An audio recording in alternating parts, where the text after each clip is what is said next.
Do you think autism looks a certain way? Maybe you're wrong. Let's find out. And let's talk about some other misconceptions about autism. Stick around for all 10. Welcome to the Autism Diagnosis to Confident Mom podcast with Kira from Kira Brown Coaching. I'm a mom of neurospicy kids and a life coach. I'm here to share real tips and support to help you feel confident as a parent. Today, we're going to talk about 10 misconceptions about autism. These aren't the most important ones. These aren't the least important. These are just 10 that came to my mind in no order of importance, but we're going to talk about 10 of them. Number 1, they'll grow out of it. They say it's a developmental delay. We're going to grow out of it. Autism isn't something they grow out of. It's their brains are wired differently. They have more synapses than the neurotypical person. They don't grow out of it. It's something they'll have their entire life. They might accrue some more skills and become better equipped with those skills so that they can process things better in the future, but we do not grow out of it. Once always autistic, okay? Born autistic, always autistic. We don't grow into autism. We don't grow out of autism. Misconception number 2, they don't look autistic. A lot of people think when we think of autistic as like rocking or hand flapping or not able to talk or not social, doesn't really talk to people, those kinds of things. But that's not the case. Every autistic individual has a different set of challenges, and those challenges look differently for every child / adult with autism, and so it doesn't always look the same. In fact, it looks really differently sometimes. It also depends on whether you have a level 1, a level 2, or level 3 autistic diagnosis. So autism looks different. They act fine, so they must be fine. This is especially prevalent in Autism 1 diagnosis. They seem to be fine, so then therefore they are not autistic. And that is not the case. They still have those challenges. Even though they're able to mask, or another way to say that is pretend to be neurotypical, they're putting forth more effort than the average person to present that way. And they will burn out and get tired. And they can only do that for so long. So they're not fine just because they look fine. And oftentimes, these individuals that appear fine are fine until they're not. And then they have a meltdown and people are like, holy cow, where did that come from? So for example, my son, who has autism and ADHD both, has done really well at the after-school program that he goes to while he waits for the bus to come home after school. He has an hour before his bus leaves, and so the school sends him to this after-school program to wait for the bus, and he's done really great there for a year and a half. And then one day he had a meltdown. He wasn't doing great anymore. He couldn't mask anymore. And they were like, whoa, where did this come from? This has to be behavioral because it hasn't been happening before. Not true. Not true at all. Just because they appear fine does not mean they are fine. Another misconception, especially of level 1 autistic individuals, is it's behavioral. They just need to learn to behave. This kind of coincides with the next one, / bad parenting. If their parents would discipline them or be more consistent in their discipline, then they wouldn't behave this way. It's heartbreaking for parents when you're a pediatrician or a teacher or somebody says, well, have you tried consistent discipline? Or have you tried this? Or have you tried that kind of discipline? It's not It's not the parenting and it's not a behavioral issue. They are overregulated, not overregulated. They're dysregulated. They are overwhelmed sensory wise, and then they don't know how to handle it. And it comes out appearing to be behavioral. It might come out as screaming, it might come out as yelling, it might come out as hitting themselves, it might come out in a many number of ways, but it is not behavioral, it is dysregulation, and there is a difference. And when they are dysregulated, their prefrontal cortex, the front of their brain, their thinking brain, goes offline. It's not able to function, and so they are in fight or flight. They are in reflex mode. They don't think it through. They can't make good choices because they are just trying to survive. So it's not behavioral, and it's not caused by bad parenting. It is also, number 6, not caused by the foods that they eat or don't eat. This isn't a red dye problem. This isn't a we're short in vitamins, whatever. This is a neurodiverse. This is a difference in their brain. If you take a functional MRI, you can see differences in the way their brains are wired. Food isn't going to change that. It's not going to make it go away. It's not going to cause it. You didn't cause it by what your kids will or won't eat, especially because a lot of these kiddos won't eat a lot of certain things because of sensory reasons, or a sense of routine and comfort. But, I mean, it's always a joke in my world, at least. Let's not have these kids eat any red food dye, or let's get them to eat more vegetables, and we're just lucky if we can get them to eat crackers, right? But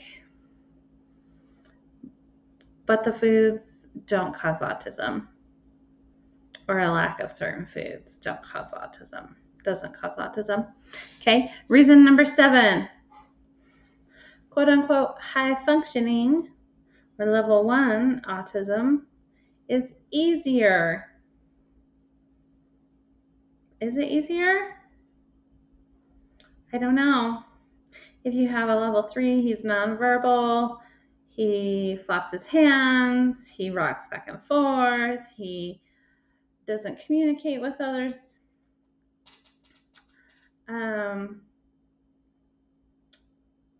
Appears very autistic, right? That's kind of the stereotypical autism look, if you were going to have one, which they don't all look the same. But just because one is a level 1 doesn't mean they don't still have those challenges. Maybe they are verbal, maybe they can talk to people, but they have different challenges because they can talk to people, because they are verbal, because they are social. Oh, that's another misconception. Bonus one. Autistic kids aren't social. Autistic kids love to have friends. They just don't understand the social cues, so they struggle having friends. But that doesn't mean they don't want to have friends. But high functioning does not equal easier. Sometimes, I'm going to say this, their challenges are different, okay? Because I'm not going to say that being nonverbal isn't hard, and it's not hard for the parent, because if you can't express yourself, then they get frustrated and they get violent and different things, and that is one kind of struggle. Level 1 autistic kiddos, maybe they can talk, maybe they can express themselves, but people don't see their autism, so people think they're just the bully, or they think they're just the mean kid, or they think they're the misbehaved kid. They think the parent doesn't discipline them at home. They're, horrible, so they don't get the support. An example of this is we have a cousin in our family who has autism, and he is, quote unquote, looks autistic. And his mom reports that he has friends at school that just scoop him up and help him out and do all the things for him because he, quote unquote, appears autistic. Then my son doesn't, quote unquote, appear autistic, and instead he gets in trouble for behaviors. Whereas the one that looks autistic, it's accepted because he looks autistic. Does that make sense? So it isn't easier, it just looks different. All levels of autism are difficult. All levels of autistic are autistic. I should have numbered my list. I think we're on number 8. Autism is being overdiagnosed. It's kind of a trendy thing. And this is an argument that people have, that it's more prevalent today than it used to be, and there are different things. We're now studying autism in girls. So girls are being diagnosed where they weren't previously. We now have different criteria, broader criteria, so that those that are on a level 1 autistic scale fall into an autism diagnosis, not just a level 3. It's being talked about more. It's more widely known about, so people know to go get their child evaluated. There's more places to have evaluations done. So it's not that there is more autistic or autism happening, it's that it's being diagnosed instead of undiagnosed. And number 10, a misconception about autism is stimming equals hand flapping. Stimming can come in all areas of your senses, okay? And you have 8 areas of senses, not just 5, which I have a whole episode on the 8 senses. So if you want to learn more, go back. It's one of my beginning ones. But, and I can link it in the show notes for you guys. But autistic stimming can, yes, it can be hand flapping or clapping or snapping or whatever, but it can be spinning in circles. It can be jumping. It can be repeating a phrase or a sound over and over again. It can be looking at bright lights. It can be listening to a song on repeat. It can be, there are lots of ways. I have just barely begun to touch the surface of them. But, chewing. Chewing on stuff can be stimming. Do you have a kiddo that chews on their shirt? That is stimming. Stimming is just any behavior that they're doing to try to regulate their bodies, trying to get back out of fight and flight. It's a behavior that is calming to them. And as long as it's not harming anybody, then just let them stim. Now, obviously, if they're like hitting their own head, you might redirect into something different. Or if they're chewing on their shirts and ruining their clothes, you might redirect to a piece of gum. But allow the stimming behavior whenever possible, because that's them trying to regulate their own bodies. And it is not bad at all. It is actually very helpful for them. So that was 10 misconceptions about autism. And let us know what other ones you know about there. Let's keep talking about this. DM me, email me, leave it in the comments here on the podcast. Let's learn more together. You're doing better than you think you are. Keep up the good work, Mama. We'll see you next time.